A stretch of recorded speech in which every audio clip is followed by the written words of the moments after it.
साहब इसकी उम्र इतनी, इसकी उम्र इतनी, लगभग लगभग उठ सट्टी को बैठता भी था। अब कोई अता पता नहीं महाराज, किसकी वैलिडिटी कब तक है कोई नहीं बता सकता।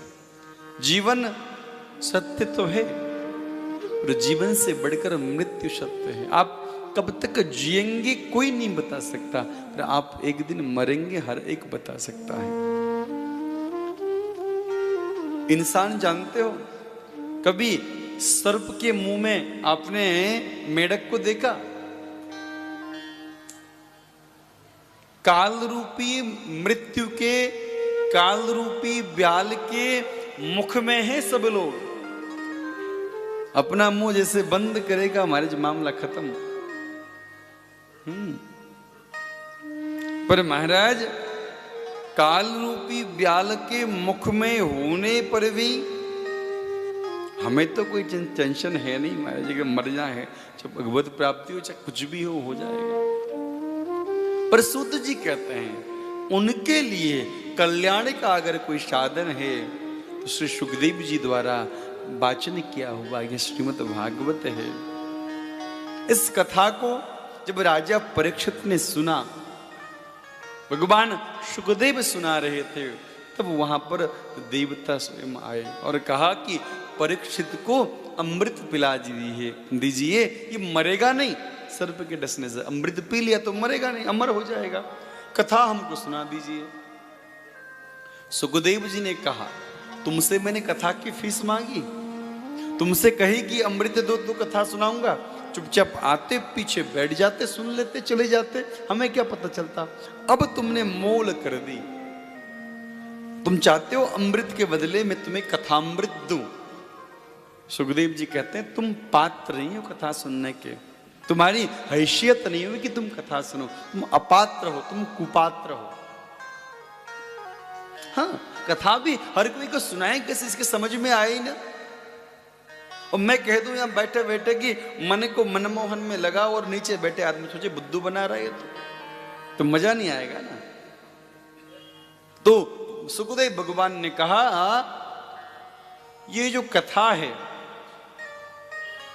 ये मणि के समान है, और जो तुम्हारा अमृत है कांच के समान है। कांच भी मणि जैसा दिख सकता है पर मणि तो नहीं हो सकता ना। को कथा को सुधा लोके को काचा को मणिर महान। तुम चाहते हो कि मैं कांच के संग मणि का अदला बदली करूं तो please get out from here, you can't stay here, जाओ यहां से, तुम कथा के अधिकारी ना हो। देवताओं को महाराज भगा दिया। देवता गए ब्रह्मा जी के पास, अरे कथा में ऐसी क्या रखी है, सुखदेव जी ने अमृत नहीं लिया। ब्रह्मा जी बोले तो हमको भी नहीं पता, मतलब एक मनुष्य देवताओं को फटकार के भगा दिया, वो भी कथा के चक्कर में। चलो 7 दिन वेट करो, देखते हैं क्या होता है। तो महाराज देखा कि 7 दिन कथा सुनने के बाद परीक्षित की मुक्ति हुई। सब देवता चौंक गए, ब्रह्मा जी चौंक गए। तब महाराज ब्रह्मा जी ने एक महाराज कांटा मंगवाया। आजकल तो डिजिटल आ गया महाराज, पहले तो था नहीं। तो ऐसे महाराज तराजू बोलते हैं उसको, क्या बोलते हैं ना, जहां पे तौलते हैं। तो एक तरफ भागवत जी को रखा, एक तरफ सारे ग्रंथ रख दिए महाराज। तो भागवत जी का जो पलड़ा है वो भारी पड़ा, वो नीचे रहा। तो ब्रह्मा जी ने भी कह दिया महाराज हाँ ये भागवत मुक्तिदायिनी है, परीक्षित का मुक्ति कर दिया। तो सूत जी कहते हैं ऐसी भागवत जी की कथा है। और इस भागवत जी को तो नारद जी ने स्वयं सुनी 7 दिन तक। सौनक आदियों ने पूछा नारद जी वो भी 7 दिन तक कैसे महाराज? तब बताया कि एक बार श्री नारद जी महाराज पृथ्वी का अवलोकन करने, भ्रमण करने आए। दुनिया को देखा महाराज, इतना झूठ फरेब सबके बारे में लिखा है महाराज। सब झूठ बोलते हैं, व्यापार में झूठ, संस्कारहीन मनुष्य। अब ब्राह्मणों का तो कहना ही क्या महाराज, अब सब कुछ बता नहीं सकते, खुद भी ब्राह्मण है महाराज, दिक्कत ही है, वरना बता देते हैं। अब अपनी निंदा कैसे करें, सोचना पड़ता है। तो भागवत जी में लिखा है महाराज पंडितों का भी वो बुरा हाल। आजकल तो पंडित जी भी पंडित जी हो गए हैं, ऐसे भी है ना, लोग कहते हैं पंडित जी, तो कहना ही नहीं आता लोगों को, पंडित जी। गड़बड़ हो गया। इतना बुरा हाल देख के नारद जी लौटे, बोले ये दुनिया रहने लायक नहीं है। तो फिर मनी मन सोचा कहीं तो अच्छा होगा। समय समय की बात है महाराज। एक संत ने कहा कि समय समय पर होता है समय समय की बात, किसी समय का दिन बड़ा, किसी समय का रात, किसी समय की रात बड़ी होती है महाराज। नारद जी ने सोचा चलो छोड़ो ये सब छोड़ो, अब लौटे वैकुंठ की ओर, तो उससे पहले एक बार वृंदावन का दर्शन कर ले, क्योंकि वैकुंठ के अधिपति नारायण स्वयं बालक बन के नंगे पांव घूमे, तो कुछ तो होगा वृंदावन में।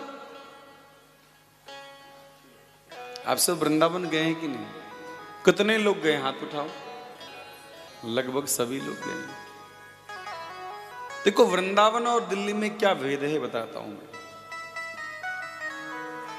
गोस्वामी जी फिर याद आ गए कि हस्ती है वृंदावन में, मस्ती है वृंदावन में। जो आध्यात्मिक क्षेत्र के बड़े बड़े हस्ती हैं, बड़े बड़े संत हैं, सब वृंदावन में भरे पड़े हैं महाराज। कहीं निकल जाओ महाराज, किसी कोने में भजन कर रहे हैं, राधा कृष्ण के दर्शन करते हैं, लोगों को पता तक नहीं। ऐसे ऐसे संत महाराज, वितराग संत। तो हस्ती है वृंदावन में, और मस्ती तो आपको पता ही है। बिहारी जी जाओ, चाट टिक्की खाओ, लस्सी पियो, और रोड में आके चिल्लाओ राधे राधे, बोले सभी लोग और जोर से। हाँ, तो महाराज अलग ही मस्ती है कि नहीं वृंदावन की महाराज। रिक्शा वाला कह राधे हटो हटो हटो, राधे भैया जगह दे दे।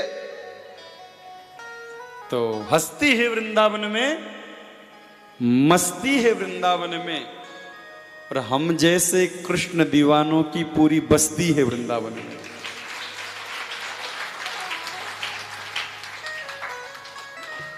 दुनिया में नहीं मिलती, ऐसे तो दुनिया में मिलती नहीं, मिलती तो बड़ी महंगी। दुनिया में कम ही मिलती है, मिली भी जाए तो बड़ी महंगी महाराज। आपने नोट किया होगा, दिल्ली में भागवत सुननी हो महाराज तो इंतजार करना पड़ता है कि समय इंतजार करें, फिर पैसा कलेक्शन करें, फिर जाके कहीं भागवत सुन पाए। तो महाराज कभी कई बार महंगा पड़ जाता है भागवत, महंगी पड़ जाए क्या पता, क्यों पता तो है नहीं।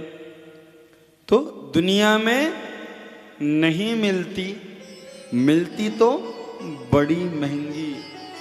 मस्ती वही है पर सस्ती है वृंदावन में, मस्ती वही है। और वृंदावन में भागवत सुननी हो, किसी गली से निकलो 10-5 भागवत कथा चल रहे होते हैं, कहीं बैठो कहीं सुनो, मस्ती वही है पर सस्ती है, कोई पैसा नहीं मारा। और शीतल कृष्ण परवाह नहीं अब इस जीवन नैया की, जब से इस जीवन नैया की कश्ती है वृंदावन में। बोले श्री वृंदावन धाम की जय, वृंदावन बाके बिहारी लाल की जय, राधा रानी सरकार की जय, यमुना महारानी की जय, जय जय श्री राम। वृंदावन अपने आप में महाराज आनंद है। अब नारद जी महाराज वृंदावन पहुंच गए। देखा वृंदावन में सब तो बढ़िया था, साधु संत महाराज खूब हरि नाम गा रहे, भंडारा खा रहे, चकाचक आनंदी आनंद है। पर एक अचम्मा देखा। क्या अचम्मा देखा? जमुना किनारे एक सुंदर सी महिला, बड़ी सुंदर देखने में, जवान महाराज स्त्री, उसके गोदी में 2 बूढ़े बालक लेटे हुए हैं। अब बेचारी उनको जगाने की कोशिश कर रही हैं, दुखी हैं। और महाराज कई सारी महिलाएं उनकी सेवा में हैं, बैठी पंखा कर रही हैं, हवा कर रही हैं। नारद जी ने पहले तो सोचा कि भैया जाके पूछ लें कौन हो तुम। फिर नारद जी ने सोचा महिलाओं का मामला है, बाबा जी ठहरे, जाके हम कुछ पूछ लें वो उल्टा जवाब दे दें, माताओं को भरोसा, तुम्हें क्या मतलब, जाओ अपने रास्ते।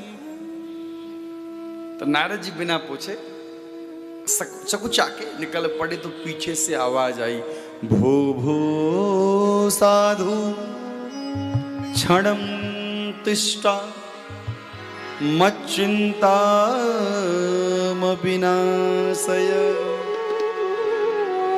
दर्शनम तव लोकस्य सर्वथा गहरम परम। पीछे से आवाज आई, भूभो साधु छड़म तिष्ठा। अरे रुको रुको रुको, 1 मिनट रुक जाओ। अरे साधु, आपके तो दर्शन मात्र से मन के सारे विकार दूर हो जाते हैं, अमंगल भी मंगल हो जाता है। जरा 1 मिनट ठहरो, मेरी बात सुनो। नारद जी लौटे, पूछे, हाथ जोड़ा, जी आप कौन हैं? तो कहा, अहम भक्ति रीतिख्याता इमौ में तनयौ मतौ ज्ञान वैराग्य नामानो काल योगी न जर्जरौ। मेरा नाम भक्ति है, और जो मेरी गोदी में ये दो बूढ़े हैं, ये मेरे बेटे हैं। इनका नाम ज्ञान और वैराग्य है। पर देखो ना, काल की वजह से वृंदावन आए के मैं तो जवान है गई, दक्षिण में जन्मी। अब महाराज गुजरात जाते जाते थोड़ी वृद्धावस्था आ गई थी, जैसे वृंदावन आई मैं तो तरुण हो गई। मेरे बेटों में ज्ञान और वैराग्य में बुढ़ापा है। भक्ति तो है पर ज्ञान वैराग्य नहीं है, तो काम नहीं चलेगा, तो भक्ति अपूर्ण हो जाएगा। हाँ, कई लोग मुझसे कहते हैं, महाराज जी खूब नाम जप करते हैं पर उसका फायदा नहीं मिलता। तो मैं कहता हूं कि देखो जी, आप नाम जप तो करते हो पर ठीक तरीके से नहीं करते हो। आजकल लोग मनमानी अपना नियम बना लेते हैं। अच्छा, मंत्र भी किसी गुरु से लेंगे नहीं, वो कैसेट में सुन लेंगे, और महाराज नहीं तो किताब में पढ़ लेंगे जब शुरू। अगर गुरु जी की जरूरत नहीं पड़ती तो इतने स्कूल कॉलेज काहे को बनते? सब पढ़ो महाराज, किताब पढ़ पढ़ के दो एग्जाम। स्कूल की जरूरत नहीं, टीचर की जरूरत नहीं, फिर दो। मंत्र ऐसे काम नहीं करता, मंत्र का अधिकारी बनना पड़ता है। अब कैसे समझोगे? मान लो किसी व्यक्ति ने आईपीएस कंप्लीट कर ली, वो ट्रेनिंग से पास हो गया, उसको इंस्पेक्टर बनना है, पर जब तक कोई बड़ा अधिकारी सिग्नेचर करके महाराज अपॉइंटमेंट नहीं देगा तो उसकी जो योग्यता है वो मान्यता में नहीं आएगी। योग्यता तो है पर मान्यता के लिए सिग्नेचर चाहिए। उसी प्रकार आपके भजन में, आपके जप में योग्यता तो है पर उसकी मान्यता नहीं है। मेरी बात समझना।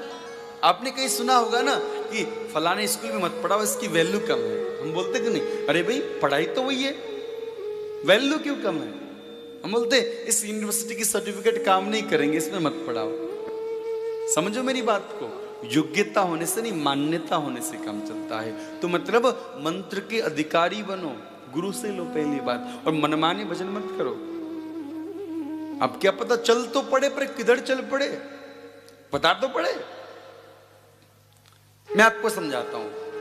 एक व्यक्ति लाजवंती पे आके खड़ा हो गया और कहा कि डी ब्लॉक पे जनकपुरी पे भागवत कथा हो रही है, कथा में ले चल। ऑटो वाले से कहा कितना पैसा लेगा? ऑटो वाला बोला 50 रुपए लूंगा मैं।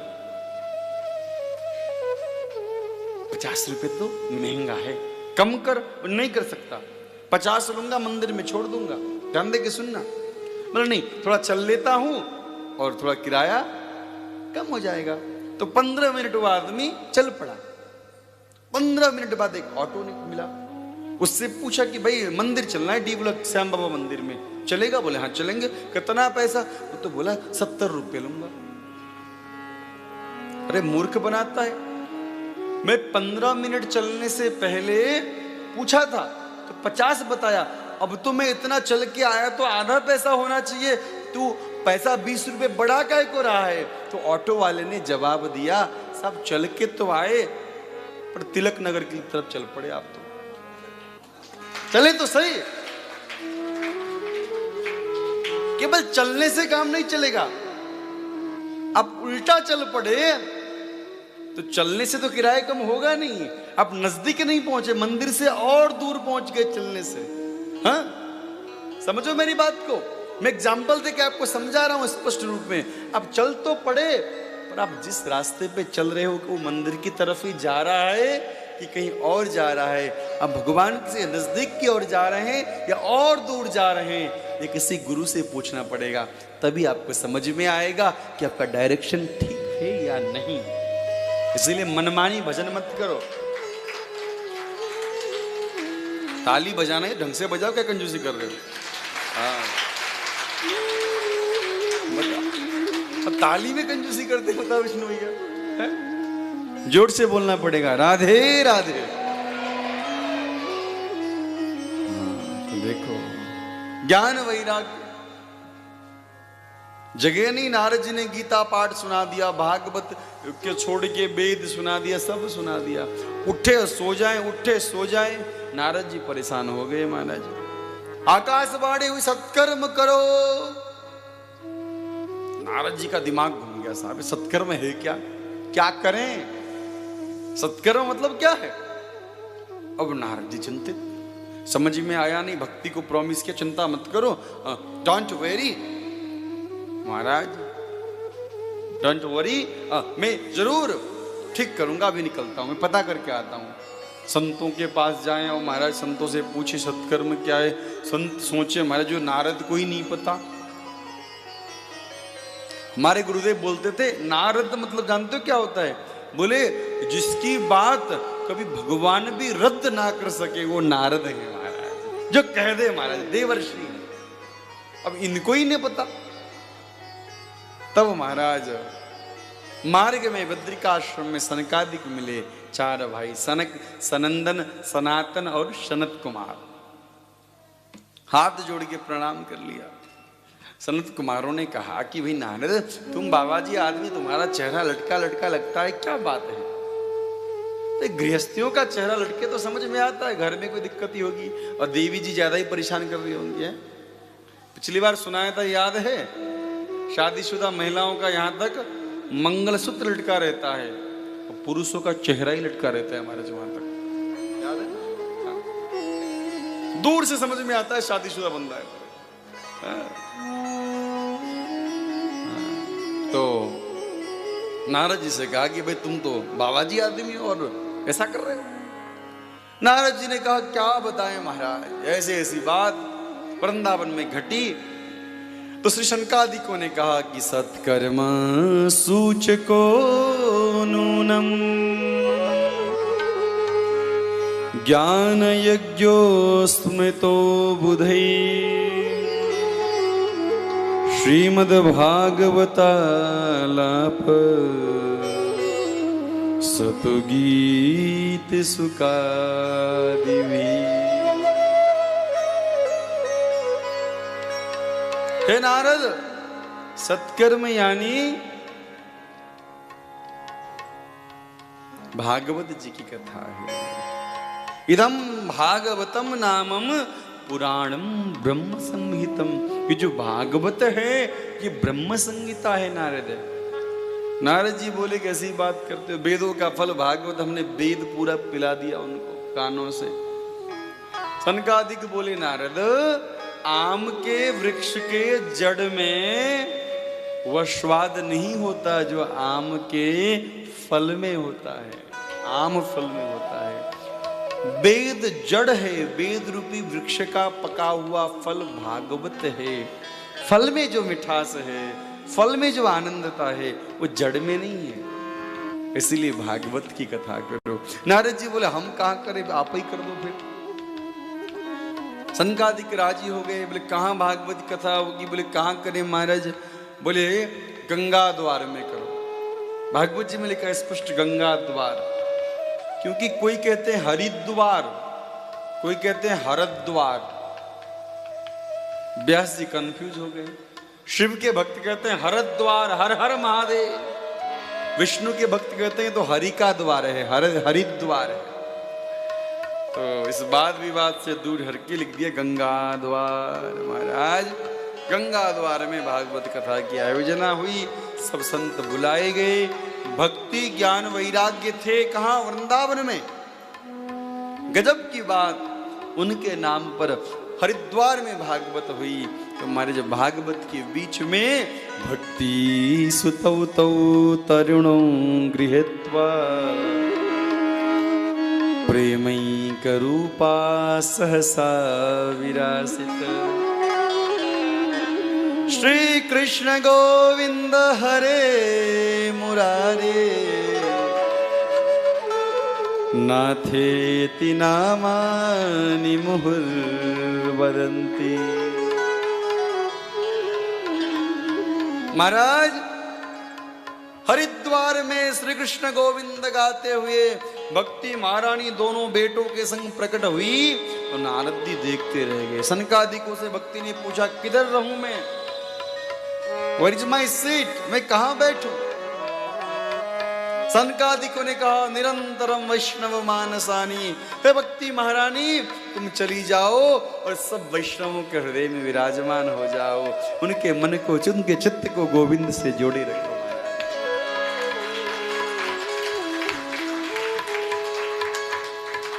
देखो ये वैष्णवों के मन में भक्ति होती है। अच्छा ये भक्ति है क्या? लोग बहुत भक्ति भक्ति करते हैं। अब किसी से पूछो भक्ति का डेफिनेशन क्या है? What is the definition of भक्ति? बहुत लोग कहते हैं महाराज जी हम भक्ति करते हैं, भक्ति करते हैं, भक्ति भक्ति भक्ति। भक्ति है क्या? किस बला का नाम है भैया? हैं? बताओ। बहुत कथा सुन ली आप लोगों ने, बहुत तिलक चंदन लगा लिए, भंडारे कर करके महाराज पकौड़े खा खा के पेट बढ़ा लिए, भक्ति का पता नहीं महाराज।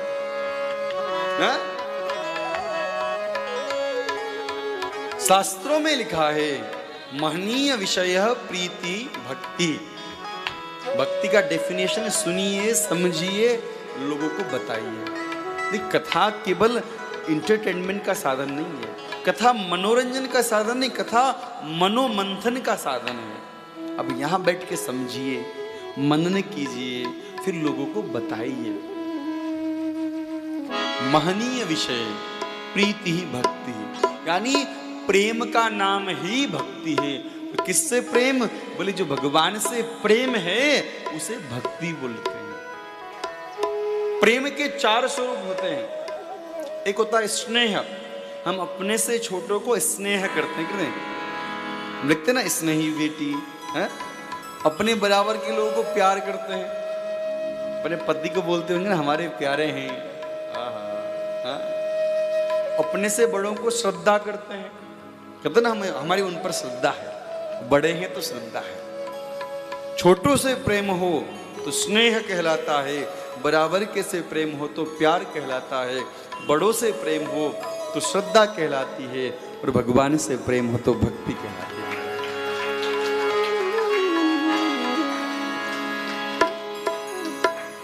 गोविंद से प्रेम होना ही भक्ति है और कुछ नहीं। तो यह भक्ति न सिकवे की बात है, न शिकायत की बात है, न सिकवे की बात है, न शिकायत की बात है, अपने तो सांवरे से मोहब्बत की बात है। काबिल नहीं हूं फिर भी, काबिल नहीं हूं फिर भी दर पे बुला लिया। किस्मत नहीं ये मेरी तेरी रहमत की बात है। हट वालों ने कृपा कर दी।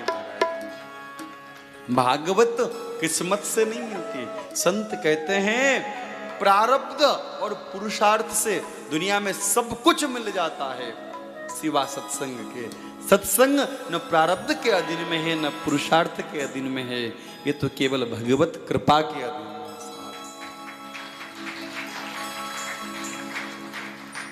अब भक्ति महारानी विराजमान हो गई साहब। नारद जी को बड़ा आनंद आया, बोले महाराज कहना क्या गजब कर दिया आपने तो। हरिद्वार में कथा करवाई, वृंदावन की ज्ञान वैराग्य के लिए महाराज मुक्ति दिला दी। सनकादिक बोले महाराज ये तो ट्रायल था, पिक्चर तो अभी बाकी है, तुम सुन लो। बोलो महाराज अरे ये तो जीते जी आ गए, कोई मर भी जाए ससुरा उसके नाम से भी अगर विधिवत रूप से भागवत जी की कथा लगवाई जाए और वक्ता ऐसा बुलाया जाए जो भागवत ही सुनाए। कई बार ऐसा होता है कि भागवत कथा में भागवत के सिवा सब कुछ मिल जाता है, सब कुछ लोग सुन लेते हैं। हाँ तो महाराज ऐसा कोई हो बोले जो भागवत सुनाए। बोले भागवत मतलब बोले भाषते सर्व शास्त्रेषु गीयते नारदादिवि वर्धते ज्ञान वैराग्यो तरते भवसागर। बोले जिसका गान नारद आदि संत करते हो, जो सब ग्रंथों का सार हो, जिसको श्रवण करने से भवसागर पार चले जाते हैं, जिसमें ठाकुर के चरणों का महत्व बताया गया हो, जिसमें सिखाया गया कि कलयुग में हम इतने काबिल नहीं कि अपने आचरण के बल पर इस भवसागर के पार जाएं। यहाँ बताया गया कि भगवान हम अपने आचरण के बल पर नहीं, हम तो आपके चरण पकड़ लेंगे और आपके चरण के सहारे भवसागर तर जाएंगे साहब। तब महाराज बताया कि तुंगभद्रा नदी के तट पे एक ब्राह्मण थे आत्मदेव नाम के, उनकी एक पत्नी थी, नाम था धुंधुली, आप सब जानते हैं। सब कुछ था घर में, संतान नहीं, पंडित जी बड़े बड़े यज्ञ करवाते, संतान गोपाल यज्ञ करवाते। लोग चिढ़ाने लगे पंडित जी सबके घर पूजा करवा करवा के महाराज सब कुछ हो गया, अपनी यहाँ भी कुछ करवा लो। पंडित जी परेशान हो गए, वन में चले गए महाराज। साधु से मिलना हुआ, साधु को लगा एक पंडित वन में आके बैठा है, शायद भगवान को ढूंढ रहा हो, भगवान को पाना चाहता हो। सत्संग करने के लिए साधु चले गए और पंडित जी तो महाराज गृहस्थ के धर्म में फंसे पड़े। साधु से बोले हमें भगवान नहीं, एक बेटा चाहिए। साधु बोले हमने तुम्हारी तकदीर देख ली, 7 जन्मों तक कोई बेटा नहीं, काय चक्कर में पड़े हो, चाहे बेटा हो चाहे बेटी हो, कुछ ना होने वाला, तुम्हारा दुख तुम भुगतोगे, चाहे कितने बच्चे हो जाएं। आजकल देखो महाराज बच्चे महाराज कहाँ, और बड़े बूढ़े माता पिता कहाँ, गिलास उठती नहीं जबरदस्ती उठाना पड़ता है, चाय बनती नहीं जबरदस्ती बनाना पड़ता है। तो किसी के होने से कुछ नहीं होता, अपना कर्म आपको साथ ले जाना है। बेटा बेटे के चक्कर में मत पड़ो, बहुत दुख है महाराज। कोई तन दुखी, कोई मन दुखी, कोई धन बिन रहे तो उदास, थोड़े थोड़े सब दुखी, सुखी राम के दास। अरे महाराज कोई तन दुखी, पैसा तो खूब है, मुंह कहता है महाराज 2-4 रसगुल्ले खा जाऊं, पर शरीर में शुगर है, करूं क्या। हाँ सुबह सुबह मन करता है नाश्ते में हमारे बढ़िया बेड़वी हो वृंदावन वाली, साथ में जलेबी, तो आनंद आ जाएगा।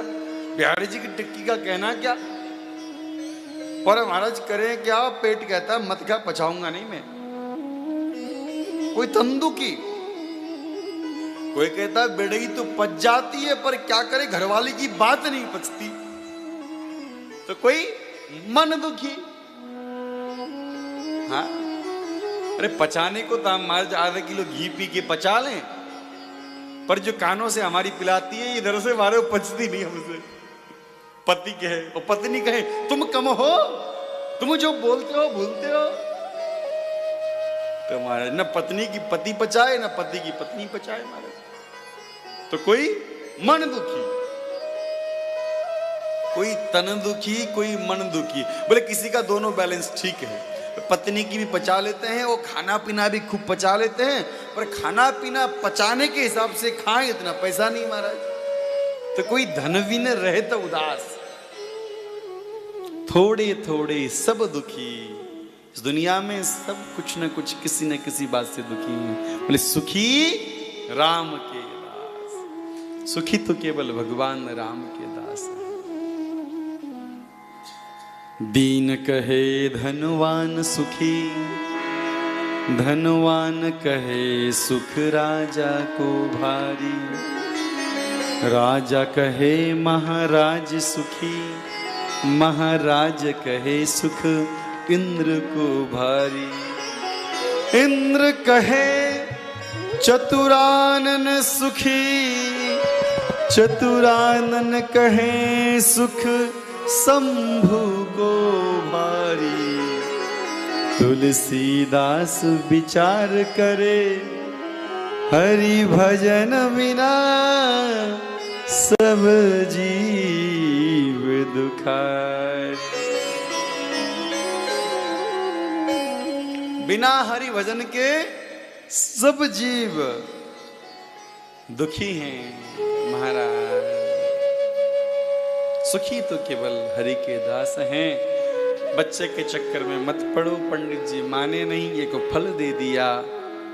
घर गए पत्नी को दिया, पत्नी ने सोचा आजकल के बाबा जियों का भरोसा नहीं। पड़ोसी को बोली मैं क्या करूं, अब फल खा भी लूं, मान ले फल सच्चा भी हो, गड़बड़ मामला हो जाएगा।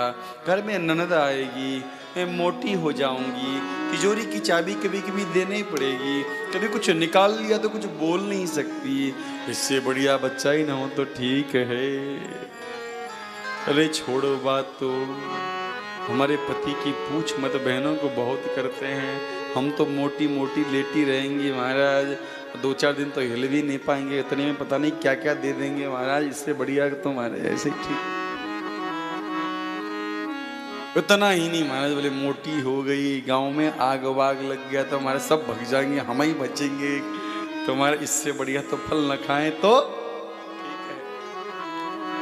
पड़ोसन बोली कुछ करना है कर, मैं तो जा रही हूँ। छोटी बहन आई बोली अरे बगली फल गाय को खिला दे, चिंता काय करती तेरी बहन के रहते हुए, बस तो एक्टिंग करते रही हो, कपड़े बांधते रही हो पेट में, बाकी हम संभाल लेंगे। हमारे घर में खाने वाले बहुत, खाने को नहीं तेरे में खाने को बहुत। पंडित जी को मिठाई लाते हैं महाराज जी, खूब दक्षिणा लेके आते हैं, चावल लेके आते हैं, दाल लेके आते हैं, खाने को कोई नहीं। तो एक काम करियो, मेरा बेटा होने वाला है, मेरे पति को थोड़े पैसे दे दियो काम चला के और हम सेटिंग कर लेंगे। तो पत्नी महाराज पेट में कपड़ा बांध बांध के एक्टिंग करने लगे। पंडित जी बड़े खुश, गाय को फल दे दिया। और एक दिन पंडित जी पूजा करवाने गए, 2-4 दिन की हवन पूजा। एक दिन खबर भिजवाएगी जी बेटा हो गया। पंडित जी महाराज न फूल न समाये महाराज, नालच छदन से पहले आए, खूब दान पुण्य किया। हमारे शास्त्रों में नियम है कि नालच छदन करने से पहले दान पुण्य कर सकते हैं, पूजा पाठ कर सकते हैं, नियम है। तब उससे पहले सूतक नहीं लगता। भगवान कृष्ण भी जब जन्म लिए तो भागवत जी में लिखा है महाराज की नंदस्त्वात्मजा उत्पन्ने जाता लादो महामना आहुय विप्रान वेद ज्ञान स्नातः सुचिर अलंकृतः। नालच छेदन से पहले नंद बाबा ने खूब दान पुण्य किया। पंडित जी सोचे हमारा बेटा हुआ, नामाकरण करेंगे, हमारा नाम आत्मदेव, बेटे का नाम रखेंगे परमात्मा देव। पत्नी बोली वाह वाह वाह वाह, 9 महीने कोख में हमने रखा, नाम तुम रखोगे? हैं हम रखेंगे, हमारा नाम धुंधुली, बेटे का नाम धुंधुकारी होगा। और कालांतर में गाय ने एक बालक को जन्म दिया है। कान गाय के जैसे, शरीर मनुष्य का है। सब कह रहे पंडित जी की तो महाराज लोटरी लग गई, अब तो बेटा भी गाय से भी बेटा हो गया। आगे बढ़ के महाराज गोकर्ण पंडितो ज्ञानी धुंधुकारी महाखला। गोकर्ण पंडित हुए, ज्ञानी हुए, धुंधुकारी दुष्ट हुआ। पढ़ने चले गए गोकर्ण गुरुकुल, धुंधुकारी पिता को परेशान करता। अब पिता टेंशन में आ गए, अब क्या किया जाए। एक दिन गोकर्ण जी आके समझाए, पिताजी याद करो इसी बेटे के लिए आप वन में जाके रो रहे थे, आज इस बेटे के वजह से रो रहे हैं। तब भी इस बेटे के लिए रो रहे थे, आज इस बेटे के वजह से रो रहे हैं। संसार में कोई भी चीज केवल सुख नहीं दे सकता, दुख भी देगा। जो सुख, केवल सुख देने का सामर्थ्य भगवान में है और किसी में नहीं। अन्न हमको सुख देता है भूख में, और भरे पेट में उस अन्न को ले लिया जाए तो फूड पॉइजन हो जाएगा, ओवर ईटिंग हो जाएगा महाराज। कपड़े महाराज, सर्दी के कपड़े गर्मी में पहन लो, पहन पाओगे? तो वो सुख देते हैं सर्दी में, गर्मी में कपड़े दुख दे जाएंगे। और गर्मी के सर्दी में पहन पाओगे? नहीं पहन पाओगे। कोई भी चीज दुनिया में ऐसा नहीं जो केवल आपको सुख दे। केवल एक चीज है, वो है भगवान नाम, जो आपको केवल आनंद देती है, आनंद देती है। बेटे की वजह से दुख। पिताजी इस हाड़ मांस के पुतले के चक्कर में पड़ो मत, रिश्तेदारी के चक्कर में पड़ो मत, भूल जाओ बेटा है कौन किसका बेटा, कौन किसका बाप, ये तो आते जाते रहेंगे महाराज, ये तो रिवाज है। एक पेड़ से टहनी में एक पत्ता गिर रहा था, पत्ते ने दूर से कहा, हे वृक्षराज। पात बोला वृक्ष से, सुनो वृक्ष बन रहा है, आज तक का साथ था दूर गिरेंगे जाए। पत्ते ने कहा, हे वृक्षराज टाटा बाय बाय, दूर चले जाएंगे अब हम आज। वृक्ष बोला पात से, सुनो पात मम बात, यह जग की यह रीत है, एक आद एक जात।